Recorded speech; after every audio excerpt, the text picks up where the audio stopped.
የሰማይ አምላክ ጥበብ ያለበት ሰው አንደኛ የእግዚአብሔርን ስራ በእግዚአብሔር ጊዜ ይፈጽማል፣ ዘመንን ያውቃል። ሁለት የት ቦታ መኖር እንዲገባው ስለ ዘመናት ያውቃል፣ ስለ ስፍራ ያውቃል፣ ስለ ቦታ ያውቃል ማለት ነው።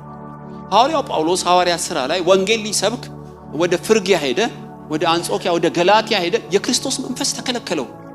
ስፍራ ቀይሮ እንደገና ሲሄድ የኢየሱስ መንፈስ ከለከለው። ጳውሎስ ደነገጠ። ልጎበኛ አይደለም ሄደው፣ ልነግድ አይደለም፣ ወንጌል ስበክ ብለህ ነው። መንገዴ ላይ ለምንድን ነው የቆምከው? በጣም ሲጸልይ በሌሊት ራእይ ታየው። አንድ የመቄዶንያ ሰው ወደ መቄዶንያ ናና እርዳን ብሎ ሲጮህ አየ። ጳውሎስም ወደ መቄዶንያ ከተማ ወደ ፊልጵስዩስ ሄደ። ያቺ ክፉ መንፈስ ያለባት ገረድ አጋንንቱ ከሷ ወጣ።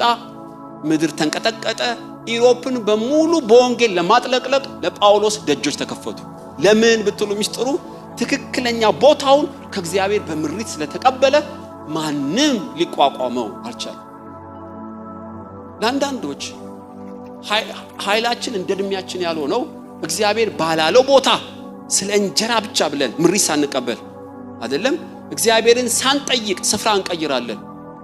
ተቀርቀረን ወገኖች ሆይ እንደ ቋሪ እንደ ረግረግ ፍሬያማ ልንሆን አንችልም ማለት ነው።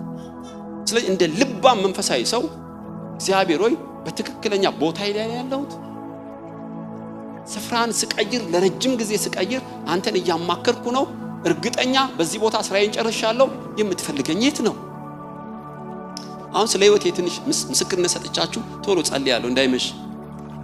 እኔ ተወልጄ ያደግኩት 5 ኪሎ መካነ ኢየሱስ ነው። እዛው ጌታን ተቀበልኩ፣ አስተማሩኝ፣ ዳሩኝ፣ ወንጌልን በደንብ ነግረው አሰለጠኑኝ እና ደስ የምወደው ህዝብና የሚወደኝ ህዝብ መሃል ነኝ። ድንገት ህልም አየሁ። ናና አያት አካባቢ እርዳን የምትለኝ ሴት በህልም ያየሁ። በጣም ደነገጥኩ። እውነትም አልመሰለኝም። ደግሜ በጣም ስጸልይ እዚህ ያለህን ስራ ጨርሰሃል፣ በኃይል ነው በፍቅር ነው እንዳናግር የምትፈልገው የሚል ሌላ ህልም አየሁ። ይሄንን ለሽማግሌዎች ነገርኳቸው። እነሱ ፈቅደው እጅ ጭነው እግዚአብሔር ወዳለ ሂድ ብለው መርቀው ለቀቁኝ። አሁን አያት አካባቢ ሄድኩና የመካነ ኢየሱስ ስብከት ጣቢያ ተከፍቷል። ልነግራችሁ አልችልም። በጣም በፍጥነት በየቀኑ አዳዲስ ነገር፣ የሰው ብዛት፣ የኔም ደስታ እየበዛ መጣ።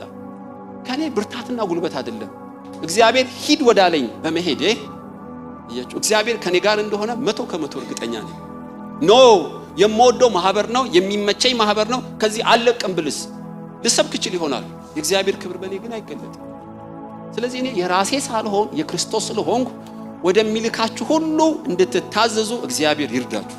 አሜን። ስፍራ ቀይሩ፣ ቸርች ቀይሩ እያልኩ አይደለም። ታውቃላችሁ፣ በእግዚአብሔር መንፈስ በመነዳት ያለ ቦታችን ስንሆን መንፈስ ቅዱስ ምልክት ይሰጠናል። የእግዚአብሔር ጥበብ ያደረበት ሰው ጊዜም ብቻ ሳይሆን ቦታን ያውቃል።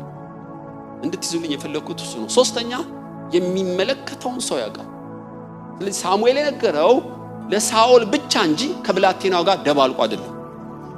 አንዳንዴ ከእግዚአብሔር የተቀበልነውን መልእክት ለማን የትና መቼ መናገር እንዲገባን አናውቅም።